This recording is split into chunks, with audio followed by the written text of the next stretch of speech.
Tumsikize huyu jamaa. Tunaga na mtoto wa waziri nikiwa Dubai. Ilikuwa ni event ambayo ilikuwa na launch iPhone 16. Yani mtoto wa waziri.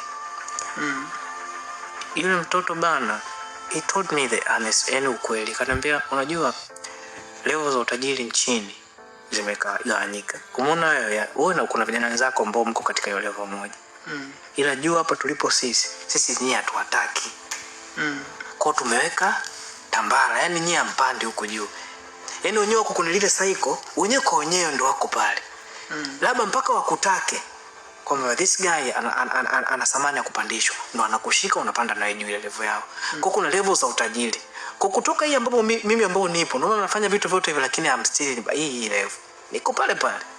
Kwa Okay guys, how are you? Mr. Kileni hapa kama kawaida. Leo natoa reaction nyingine ya Ubepari PC pamoja na Let's Impact Millions. Okay, kwa wale wote ambao hawajui, mara nyingi wanafundisha kuhusiana na mambo ya uwekezaji, crypto, hisa, hati fungani na vitu vingine kama hivyo. Kwa wale watu ambao wanaelewa kuhusiana na haya mambo, utakuja kugundua kwamba ili mradi uweze kuwa na uelewa mpana wa mambo yote kuhusiana na mambo ya fedha na nini na kile kitu, inabidi uwe unasoma vitabu vingi sana na uwe unafuatilia vitu vingine ambavyo vinaendelea huko duniani. Huyu jamaa ametoa hii story ambayo kiuhalisia mimi naona ni ya uongo, ni ya kutunga. Hapa atakuwa ametunga kwa sababu hakuna uhalisia huo duniani. Siwezi kusema duniani, lakini kwa hapa Tanzania huo uhalisia haupo.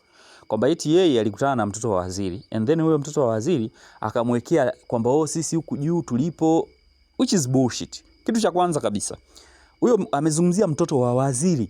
Bora angesema mtoto labda wa mfanyabiashara, lakini amesema mtoto wa waziri. Ukisema wa waziri ujue ni level ya nani, ya kisiasa ambayo sio mara zote inaweza kudumu zaidi ya miaka 10. Tena mawaziri